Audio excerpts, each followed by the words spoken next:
चलिए दोस्तों, आज के लेक्चर में हम गेम थ्योरी का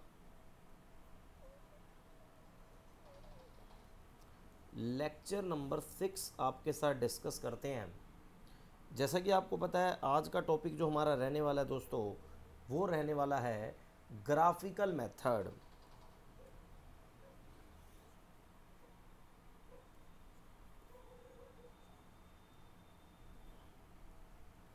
आज का टॉपिक जो हमारा रहने वाला है दोस्तों, उसका नाम है ग्राफिकल मेथड। अभी ग्राफिकल मेथड क्या है मैं आपको समझाता हूँ, बड़े ध्यान से देखिएगा। सबसे पहली बात, ये जो ग्राफिकल मेथड है इसके अंदर दो तरह की प्रॉब्लम आपको देखने को मिलेंगी। दो तरह की प्रॉब्लम आपको देखने को मिलेगी। एक होगी प्रॉब्लम 1, एक होगी प्रॉब्लम 2।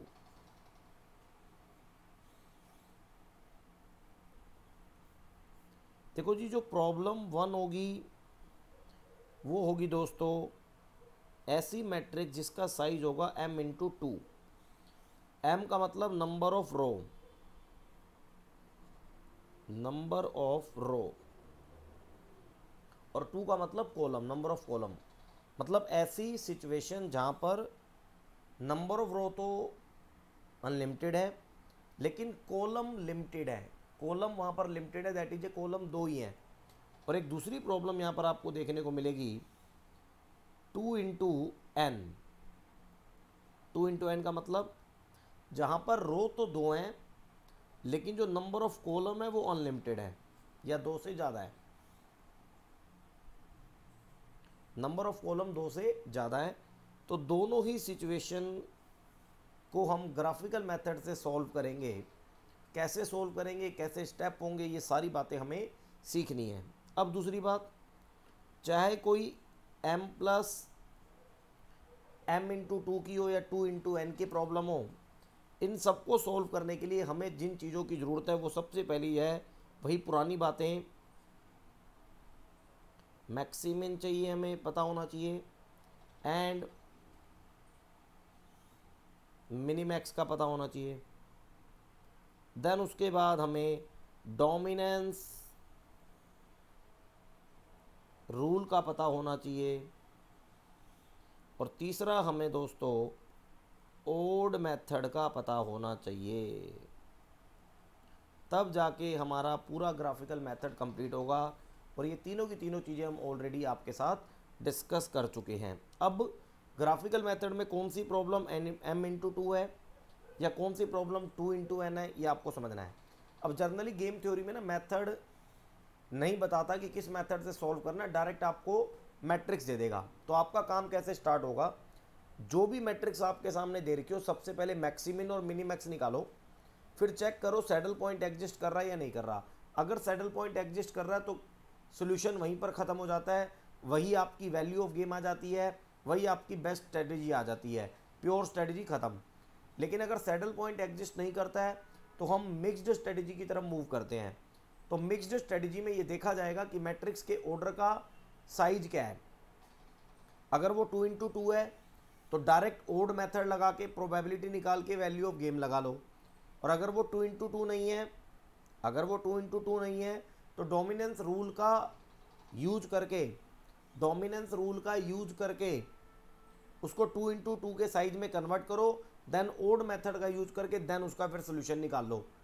अब एक और सिचुएशन है ग्राफिकल मेथड की, वो क्या कहती है, आपको एक मैट्रिक्स दे रखी है, आपको एक मैट्रिक्स दे रखी है जिसका सैडल पॉइंट एग्जिस्ट नहीं कर रहा, और आपने उसको डोमिनेंस रूल अपनाया, वो 2×2 के ऑर्डर में कन्वर्ट नहीं हो रही। लेकिन वो किस ऑर्डर में कन्वर्ट होगी, वो इस ऑर्डर में कन्वर्ट होगी, या तो रो 2 है या कॉलम 2 है, उस ऑर्डर में ये कन्वर्ट होगी। देन वहां पर आप ग्राफिकल मेथड का यूज कर सकते हैं। अब आप कहोगे सर, मान लो कोई मैट्रिक्स है जो रो भी 2 से ज़्यादा और कॉलम भी 2 से ज़्यादा है और डोमिनेंस रूल से वो कन्वर्ट भी नहीं हो रही, तब क्या करेंगे। तो ऐसे केस में एक सिंपलेक्स मेथड यूज होता है, वो आपके स्टडी मटेरियल में नहीं है, अभी कोर्स में नहीं है, तो उसकी आप टेंशन ना लीजिए। अभी एक मेन सिचुएशन आपको और सिखा रहा हूँ बाय यूजिंग ग्राफिकल मेथड, जहाँ पर डोमिनेंस रूल को अप्लाई करने के बाद मैक्सिमम जो कन्वर्ट हो गया ये चीज़ें वो ये आई कि या तो नंबर ऑफ रो 2 हो गए या नंबर ऑफ कॉलम 2 हो गए। अगर नंबर ऑफ रो 2 हो गए तो कॉलम 2 से ज़्यादा भी चलेगा, ग्राफिकल मेथड उसे सॉर्ट आउट कर देगा। और अगर रो 2 हैं और कॉलम ज़्यादा है तब भी चलेगा, या कॉलम ज़्यादा है या रो ज़्यादा है कॉलम 2 है तब भी चलेगा। तो दोनों सिचुएशन में आपको दिखाता हूँ, m इंटू 2 का एग्जाम्पल और 2 इंटू एन का एग्जाम्पल, और कैसे चीज़ें चलेंगी वो भी देखेंगे। देखिएगा, पहले आपको पहचानना होगा ऑर्डर साइज m इंटू 2 को। m इंटू 2 का मतलब नंबर ऑफ रो, तो जैसे प्लेयर ए है जो मैक्सिमाइजेशन चाहता है,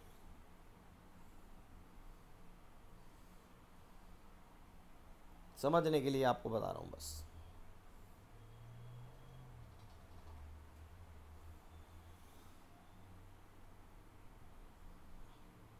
ये उसकी A1 strategy, A2 strategy, A3 strategy, A4 strategy, B1 strategy, B2 strategy, कुछ भी है, 2 3 1 5 7 8 6 9। तो this is the perfect example of m into 2। m into 2 का मतलब नंबर ऑफ रो 2 से ज़्यादा है और कॉलम वहाँ पर फिक्स्ड 2 हैं। अब कोई मेरे से पूछे कि सर उसका एग्जाम्पल क्या होगा, ऑर्डर साइज अगर 2 इंटू एन हो तो कोई दिक्कत नहीं, 2 इंटू एन में बिल्कुल नहीं घबराना। जो मैक्सिमाइजेशन प्लेयर है वो 2 स्ट्रेटजी पे वर्क करेगा, A1 A2, और इसकी 2 से ज़्यादा होंगी B1 B2 B3, इस तरीके से। कुछ भी है 5 4 3 2 8 6, इस तरीके से। This is the perfect example of order size 2 into N. अब कोई भी ऑर्डर साइज हो, चाहे वो m इंटू 2 का है या 2 इंटू एन का है, उसे सोल्व कैसे करते हैं एक एक क्लास में आपको आधे घंटे की क्लास में समझ आ जाएगा। तो पहले मैं आपको करवाता हूँ ग्राफिकल मेथड का अप्लाई करने का जो प्रायर कंडीशन है वो यही है कि रो या कॉलम में से कोई चीज़ें 2 होनी चाहिए, एग्जैक्ट 2, नहीं तो ये ग्राफिकल नहीं लगेगा। और 2 इंटू 2 है, ओड तो लगता है। तो सोल्यूशन ऑफ ध्यान से देखिएगा, हम यहाँ पर कोई भी पहले आप ले लीजिए, जैसे 2 इंटू एन को सॉल्व करने का एक तरीका बता रहे हैं। Solution of order size 2 into N,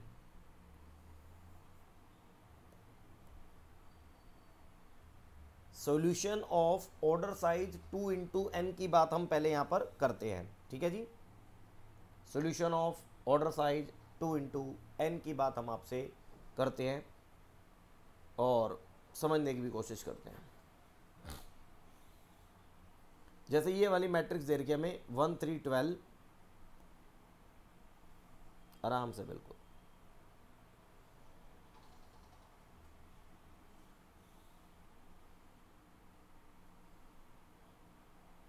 one 3 12 8 6 2, आराम से बिल्कुल 8 6 2।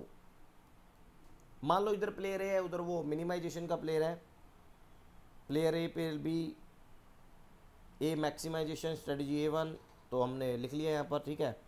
ये ए प्लेयर, इसके अकॉर्डिंग ये होगी A1 स्ट्रेटजी, ये A2 स्ट्रेटजी, ये बी मिनिमाइजेशन प्लेयर है, इसकी स्ट्रेटजी B1 B2 B3, यहाँ तक क्लियर है। 2 इंटू एन का क्यों है, यहाँ पर 2 रो हैं और n नंबर ऑफ कॉलम 2 से ज़्यादा है, यहाँ तक की बात क्लियर है। हमने उस मैट्रिक्स को इस तरीके से ले लिया। अब कोई भी प्रॉब्लम जब सामने आए तो उसका एक ही तरीका है, सबसे पहले मैक्सिमिन और मिनीमैक्स निकालो। मैक्सिमिन का मतलब पहले रो का मिनिमम, फिर उसमें से मैक्सिमम, रो का मिनिमम 1, रो का मिनिमम 2, अब मैक्सिमम हो जाएगा, ये हो जाएगा मैक्सिमिन। अब मिनी मैक्स निकालो, मिनी मैक्स पहले मैक्सिमम 8, मैक्सिमम 6, 12, मिनिमम 6, तो ये हो जाएगा मिनी मैक्स। तो मिनी मैक्स और मैक्सिमिन इक्वल नहीं है, सैडल पॉइंट एग्जिस्ट नहीं कर रहा।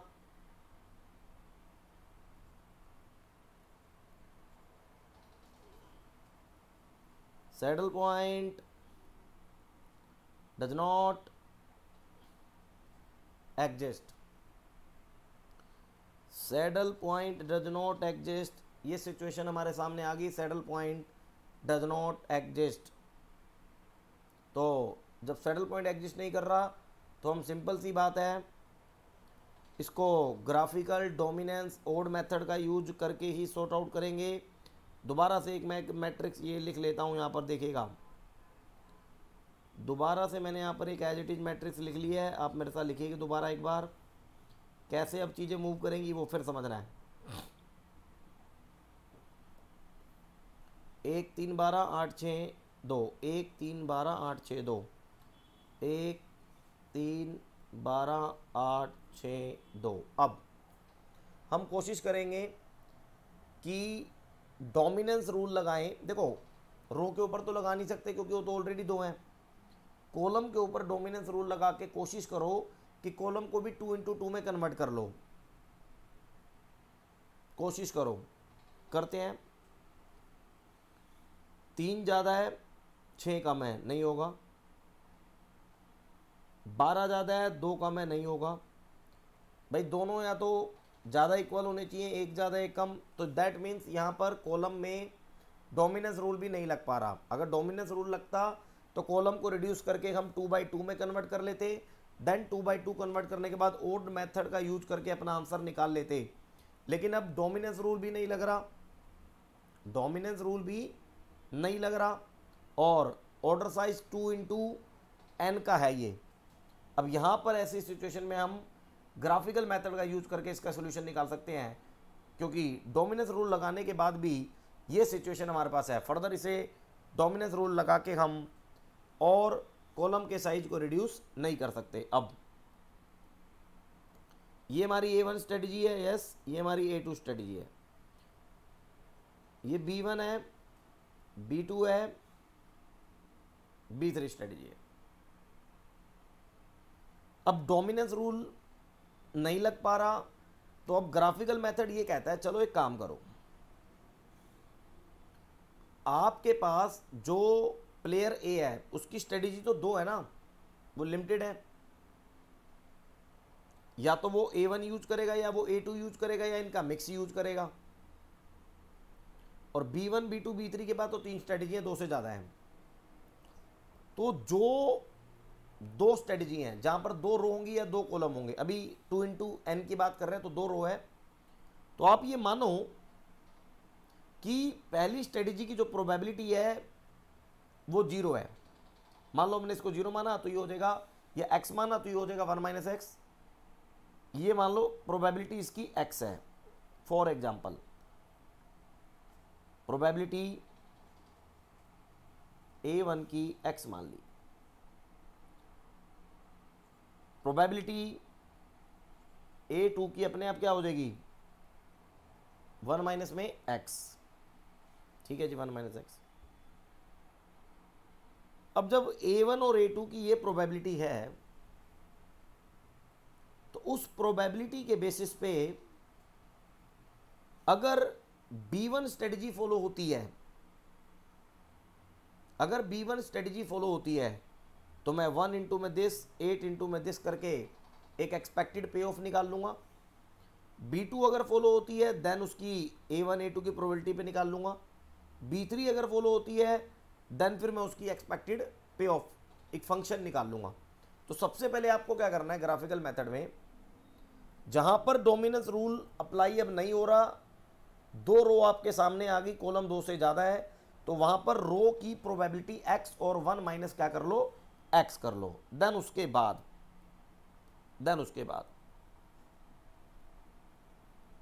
Find out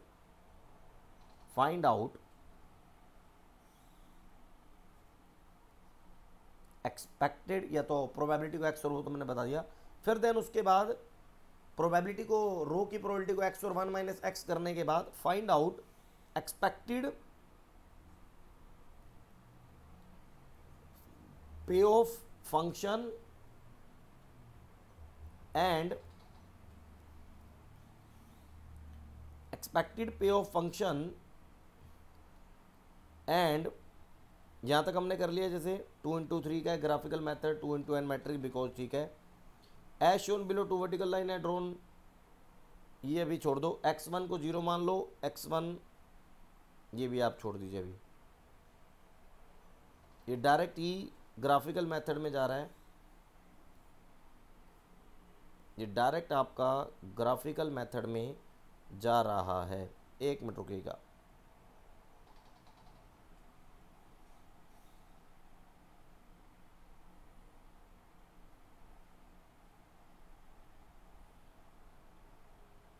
B1 B2 B3 3 strategy है, यस ठीक है।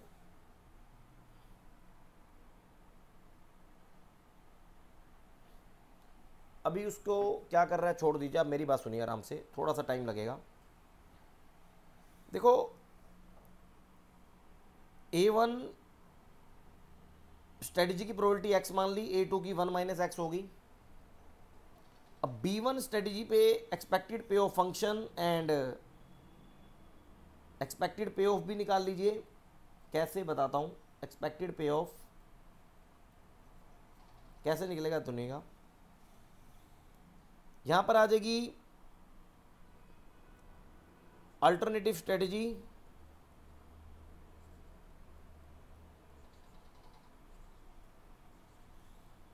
यहां पर आ जाएगा पे ऑफ फंक्शन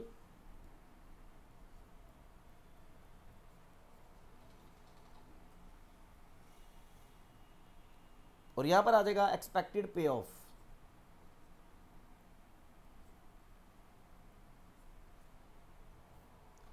जब x अगर 0 हो और x अगर 1 हो, इसका मतलब x0 x1 का मतलब कि पहली स्ट्रेटजी 0 मान ली तो दूसरी की अपने आप 1 होगी, 1 माइनस एक्स, और पहली अगर 1 मान ली तो 1 माइनस 1 दूसरे की 0 हो गई, इस तरीके से।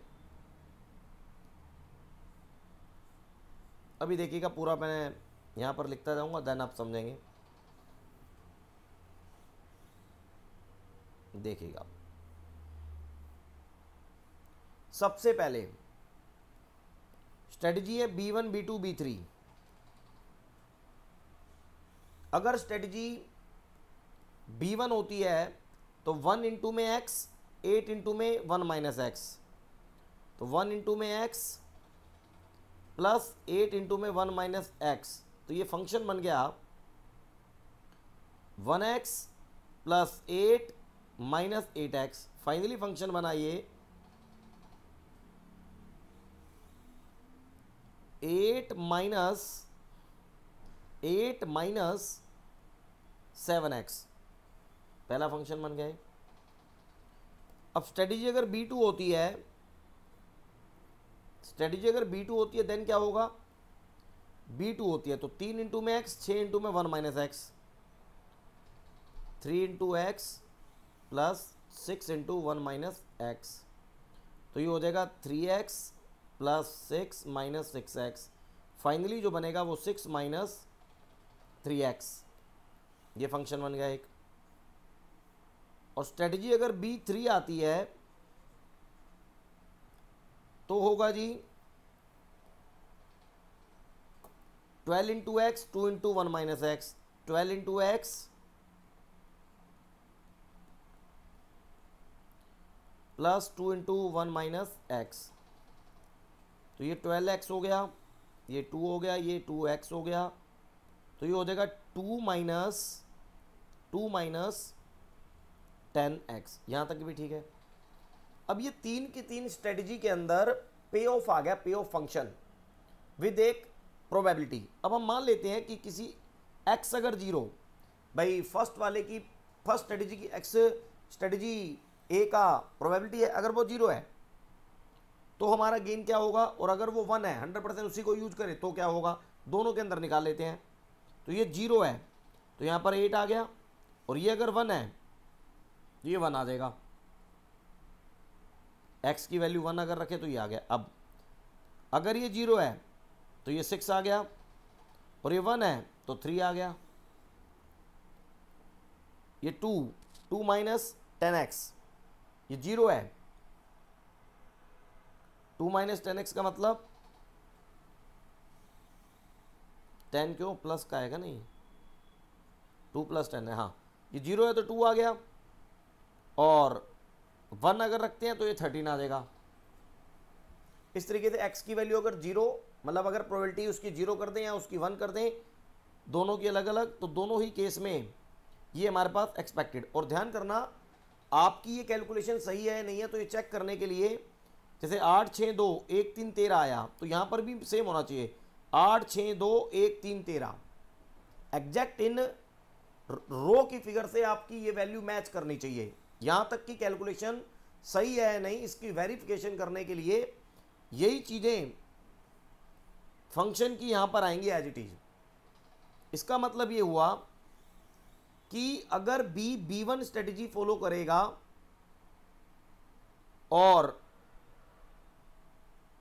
A1 की प्रोबेबिलिटी 0 हुई और A1 की प्रोबेबिलिटी अगर 1 हुई, तो दोनों ही केस में क्या पे ऑफ है, वो चीज़ें ये निकल के आई हैं। 3 8 1 6 3 2 13, तीनों की तीनों स्ट्रेटेजी का। अब हम एक ग्राफ बनाएंगे। ग्राफ आपको पता है,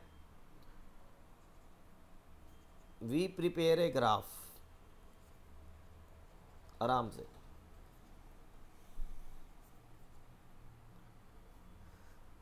बाय टेकिंग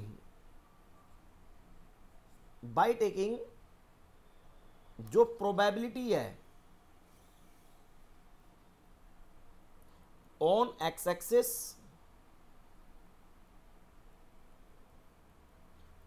एंड गेन जो है पे ऑफ ऑन वाई एक्सिस। देखो कैसे, इस तरीके से अगर गेन नेगेटिव है तो नेगेटिव साइड भी जाएंगे, टेंशन नहीं है, लेकिन हमारे यहाँ केवल पॉजिटिव गेन है। ये हो गया एक्स एक्सिस, ये हो गया वाई एक्सिस। यहाँ पर हम ले लेंगे प्रोबेबिलिटी, यहाँ पर ले लेंगे एक्सपेक्टेड पे ऑफ। अब प्रोबेबिलिटी 0 भी होती है और 1 तक जाती है प्रोबेबिलिटी, 0 से 1 तक जाती है प्रोबेबिलिटी, 0.1 0.2 इस तरीके से मैंने बल लिखा है अभी, लेकिन मुझे तो 0 और 1 के ही पॉइंट बस दिखाने हैं। और मैक्सिमम जो पे ऑफ जा रहा है वो सारा की सारा पॉजिटिव है, वो 13 तक जा रहा है मैक्सिमम। अगर नेगेटिव होता तो नीचे भी ले लेते हैं हम ग्राफ को, नीचे भी आ जाता ग्राफ। ये प्रोबेबिलिटी तो 0 से इधर नहीं जाएगा, तो ये माइनस में भी आ जाते भाई, -2 -4 इस तरीके से, लेकिन यहाँ पर नहीं है।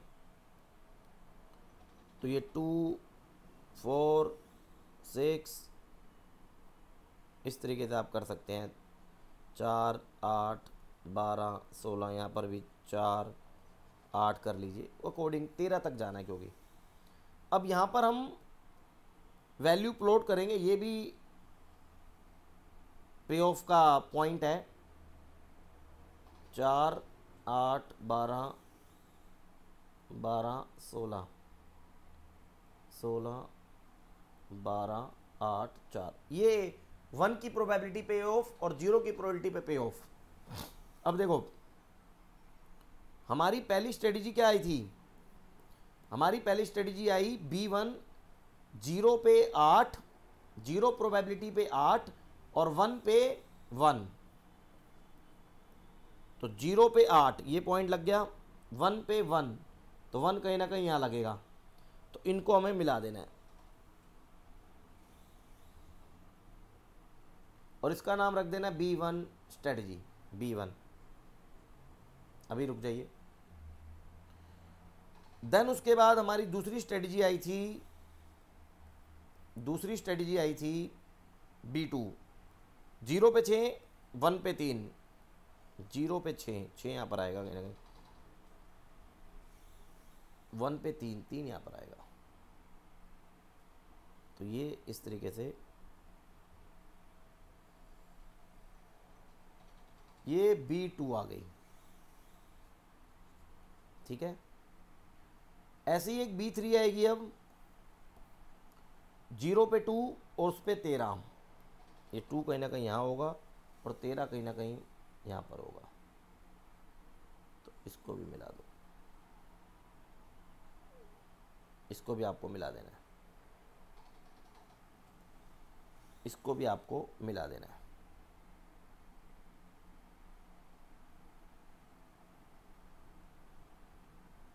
आठ से एक वाली मिली, ये 8 से एक वाली इधर मिल गई, ठीक है। और ये 6 से 3 वाली,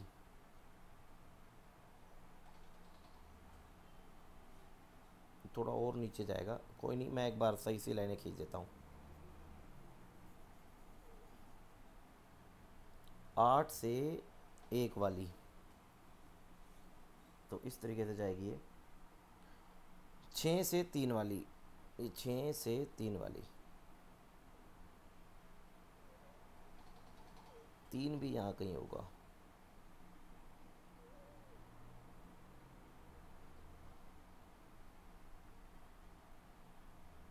छः से 3, ये 6 से 3, ये रही। अच्छा वो इधर आ रही है, ये ऐसे जाएगी, ओके। 6 से 3 लाइन के ऊपर ही जाएगी, तो ये थोड़ा पॉइंट आप देख लेना है ना,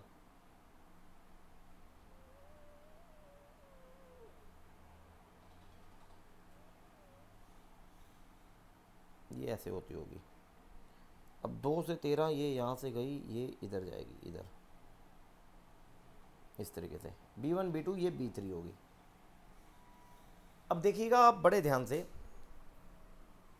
जब भी ये लाइनें खींच जाएं, इन लाइनों को खींचने के बाद आपको ये देखना है, जैसे यहां पर 2 इंटू एन का मामला था, 2 इंटू एन का मामला था, मतलब हम रो वाले के लिए स्ट्रेटजी पिक कर रहे हैं। रो वाले के लिए जब भी स्ट्रेटजी पिक करते हैं तो वो मैक्सिमिन से होता है, मैक्सिमिन।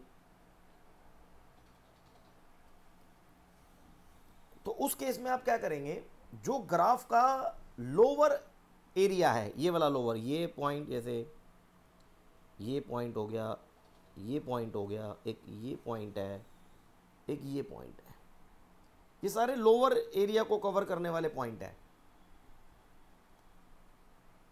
अब जो लोअर एरिया आया उसका जो इंटरसेक्टिंग पॉइंट है मैक्सिमम अपर वाला, ये वाला मुझे दिख रहा है, देखो ये पॉइंट हो जाएगा मैक्सिमिन। मैक्सिमिन का मतलब इसी पॉइंट से हम अपना फाइनल सॉल्यूशन फाइंड आउट करेंगे। मैक्सिमिन क्यों लिया, क्योंकि यहां पर रो के लिए काम किया जा रहा है, रो के लिए।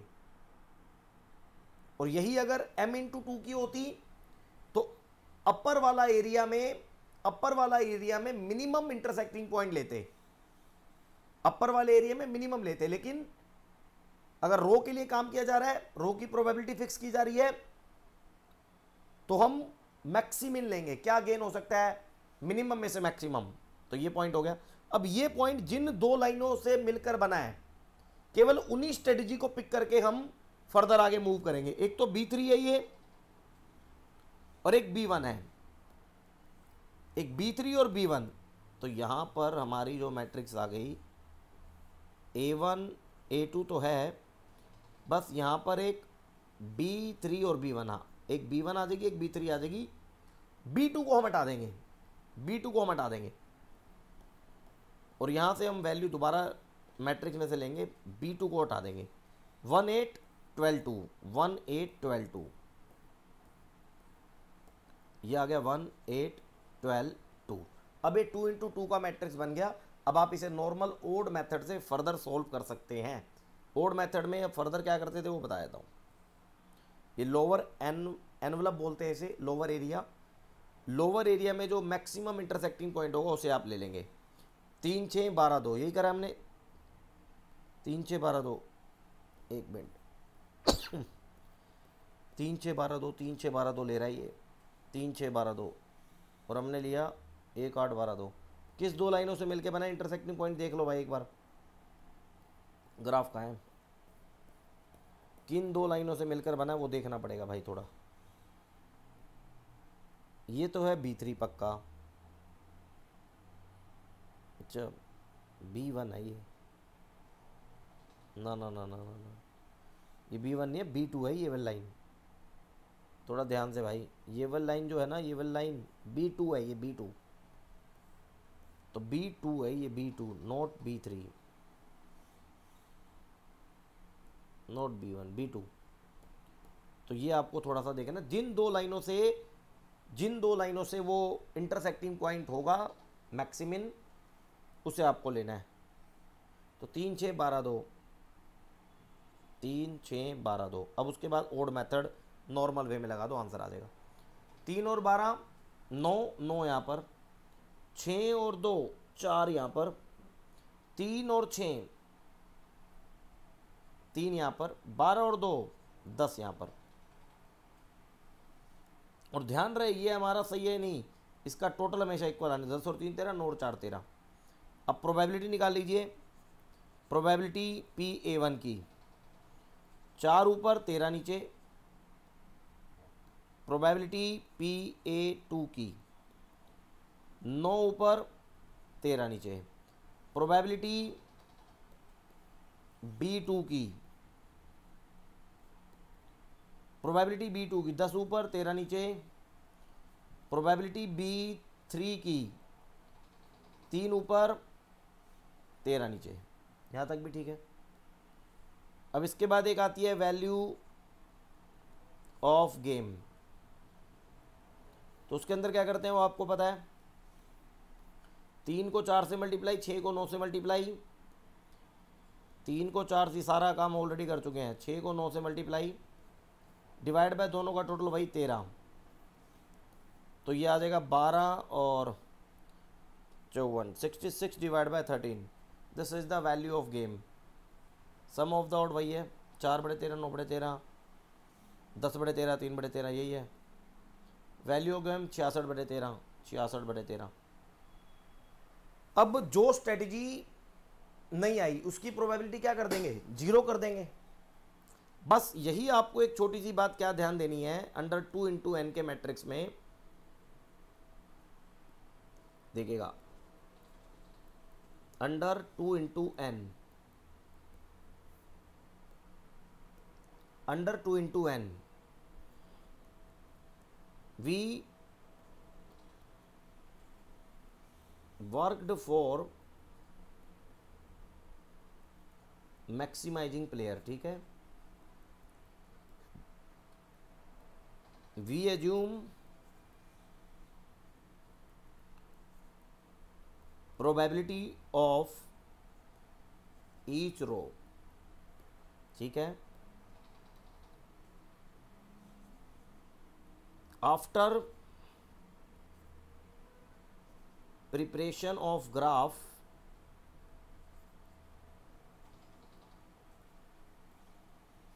we select लोअर एनवलप बोलती है आपकी स्टडी मैट एरिया। भी आइडेंटिफाई कर लीजिए, we identify lower envelope area and select maximum intersecting point। जो पॉइंट इंटरसेक्टिंग सबसे ऊपर हो वो उस लोअर एरिया का सबसे ऊपर, मैक्सिमम इंटरसेक्टिंग पॉइंट, इसे ही मैक्सिमिन बोला जाता है। और जिन दो लाइनों से ये मिलकर बना है उन्हीं का यूज करके ओड मेथड उन पे अप्लाई कर दो। and apply odd method on two strategy and apply odd method on two strategy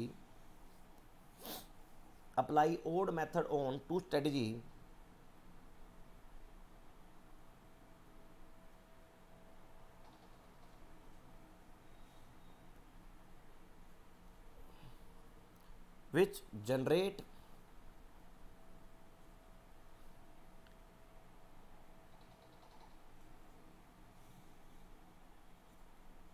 maximum intersecting point. Okay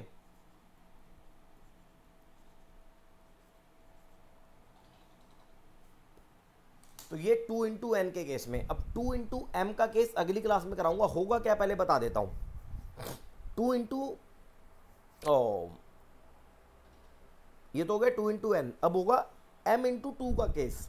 column 2 होंगे, प्रोबेबिलिटी कॉलम की मानी जाएगी और स्ट्रेटजी ये वाली काम होगी। A1 A2 A2 इनको फिक्स किया जाएगा, इनकी एक्सपेक्टेड फंक्शन फाइंड आउट किए जाएंगे। वहाँ पर मिनिमाइजिंग प्लेयर के लिए काम होगा। एक्सपेक्टेड पे ऑफ वैसे की वैसे बनेंगे जैसे निकल रहे हैं। जब ग्राफ बनेगा तो वहाँ पर अपर एरिया लिया जाएगा, अपर एरिया। और अपर एरिया को लेने के बाद, ग्राफ के अपर एरिया को लेने के बाद मिनिमैक्स पॉइंट डिसाइड किया जाएगा। देखो ये ऊपर वाले पॉइंट, एक ये है, एक ये है, एक ये है, और मिनिमैक्स उस केस में ये होता। फिर ये पॉइंट हमारे इस केस में मिनिमैक्स है।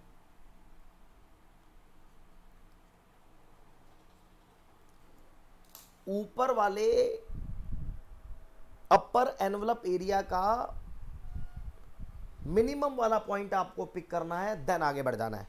और बाकी कैसे करेंगे वो बात की बात है, ये आपने देख लो। बस ग्राफिकल मेथड में क्या है सुन लीजिए।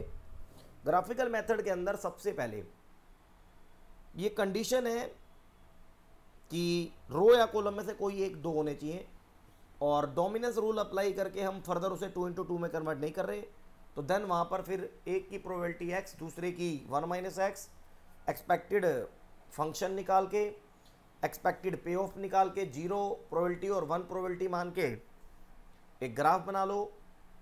देन उसका मैक्सिमिन और minimax point as per the case में भी किसके लिए आप काम कर रहे हैं वो आपको पता लग जाएगा कि मैट्रिक्स साइज 2 इंटू एन है या m इंटू 2 है। तो m इंटू 2 वाला हम नेक्स्ट क्लास में करेंगे दोस्तों।